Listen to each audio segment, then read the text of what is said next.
रायगड जिल्हा परिषदेच्या महिला व बालकल्याण विभागात कोट्यवधी रुपयांचा मोठा घोटाळा झाल्याचा गंभीर आरोप करण्यात आलाय। महिला व बालकल्याण समितीच्या सभापती रसिका केणी यांनी थेट पत्रकार परिषद घेऊन हा भ्रष्टाचाराचा बॉम्ब फोडलाय। या कथित घोटाळ्यासाठी त्यांनी थेट जिल्हा कार्यक्रम अधिकारी निर्मला कुचिक यांना जबाबदार धरले असून यामुळे संपूर्ण जिल्ह्यात एकच खळबळ उडाली आहे। सभापती रसिका केणी यांनी अत्यंत गंभीर आरोप करत सांगितले की माजी प्रशासकीय राजवटीच्या काळात पारदर्शकतेला हरताळ फासण्यात आला।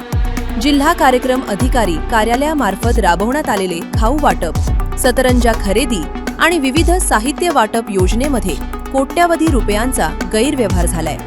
एवढेच नाही तर या विभागात केवळ मर्जीतल्या आणि काही ठराविक ठेकेदारांनाच वारंवार कामे देण्याचा अट्टहास करण्यात आला असा थेट आरोपही त्यांनी केलाय।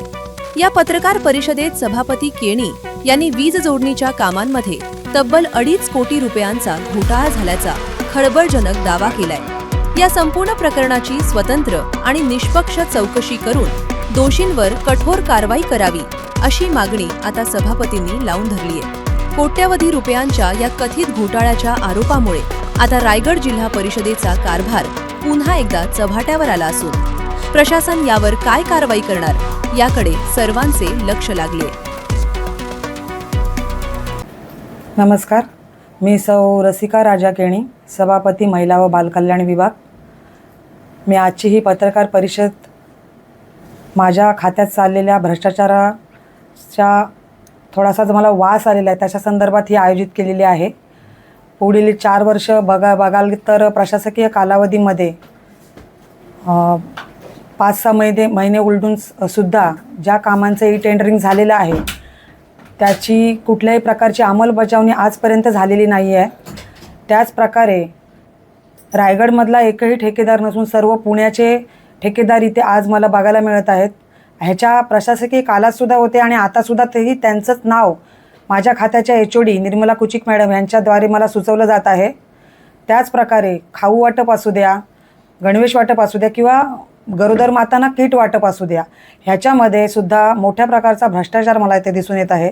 100% वाटप न होता फक्त 25%चं वाटप होऊन बाकीचं वाटप हे न करता त्याची बिलं खाल्ली जात आहेत।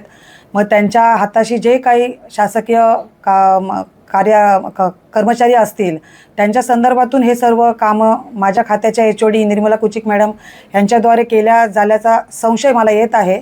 आणि माझी शासनाला एक विनंती असेल की जर महिला बालकल्याण एक चांगलं म्हणजे खातं, जे महत्त्वाचं खातं म्हणजे बालकांचं जे खातं आहे की त्याच्यामध्ये खूप प्रकारची काळजी घेतली पाहिजे, त्याच्या संदर्भातच जर एवढा मोठा भ्रष्टाचार इथे होत असेल तर अशा HODंवर म्हणजे शासकीय कर्मचाऱ्यांवर कारवाई व्हावी असं माझं प्रामाणिक मत आहे आणि विनंती आहे।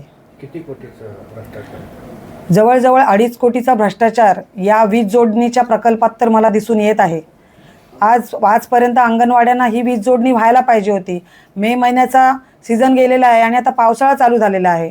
ही वीज जोडणी खरं म्हणजे मे महिन्यात त्यांना आवश्यकता होती। ती सगळ्या टेंडरिंग होऊन सुद्धा जर मग ती वीज जोडणी का झालेली नाही हा असा प्रश्न माझ्या खात्याच्या HODना आहे।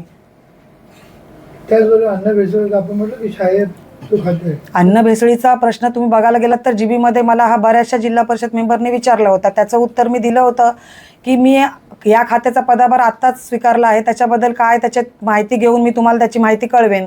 तर आता तसं बघायला गेलात तर तो खाऊ निकृष्ट दर्जाचाच आहे आणि तो तुम्ही बघायला गेलात तर त्याची पॅकेजिंगसुद्धा एक म्हणजे एकदम घाणेरडी प्रकारची आहे आणि तो खाऊ तुम्हाला कचऱ्याच्या कुंडीत बघायला मिळत आहे। मग हा शासनाचा पैसा वाया घालवण्यापेक्षा त्यांना जो बालकांना जो तुम्ही खाऊ देताय तो चांगल्या प्रकारचा थोडा देऊन पण चांगल्या प्रकारचा द्यावा अशी माझी महाराष्ट्र शासनाला विनंती आहे। आता पेडमध्ये तुम्ही बघायला गेलात तर 90 सोलर पॅनल तिथे होते।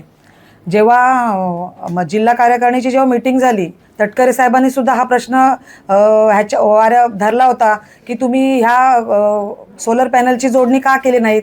सोलर पॅनल आले पण त्यांची जोडणी नाही झाली, ते जोडणी न झाल्यामुळे ते निकृष्ट झाले आणि त्यांचा तेवढा पैसा वाया गेलेला आहे आणि त्याचं बिल त्यांनी खाऊन मोकळे झालेले आहेत। मग जर ती सोलर पॅनलची जोडणी झाली असती तर मुलांना नक्कीच या गरमीचा त्रास सहन नसता करायला लागला। तसं बघायला गेलं तर मग CO मॅडमनी सुद्धा ह्याची कल्पना घ्यायला पाहिजे होती। जर ह्या चार वर्षाचा प्रशासकीय कालावधी होता, तर ह्याचा जर तुम्ही म्हणत असाल की सीओनवर ही सगळी जिम्मेदारी होती, तर सीओनी ह्या बाबतीत माहिती का घेतली नाही किंवा ह्याचा विचार का केला गेला नाही? कारण हा तुम्ही बघायला गेलात तर लहान मुलांचा एकदम सोज्वळ प्रश्न आहे आणि तिथे चांगल्या प्रकारचा खाऊ तिथे तुम्ही वाटप करायला पाहिजे होतात. मग तो 4 वर्षात का केला गेला नाही, असा माझा सीओनच देखील प्रश्न आहे. मला तर आता सर्वप्रथम अधिकारीच ह्याच्यामध्ये दोषी वाटत आहेत. ह्याच्यामध्ये ज्या माझ्या खात्याच्या HOD आहेत निर्मला कुचिक मॅडम, यांच्याशी खूप वेळा चर्चा या विषयावर करण्यात आली, पण ह्याची कुठल्याही प्रकारची कल्पना त्यांनी आम्हाला दिलेली नाही आहे. त्याच्यामुळे सध्या तरी मला HOD किंवा त्यांच्या हाताशी जे काही तालुका लेवलचे अधिकारी असतील ते मला याच्यात दोषी आढळत आहेत.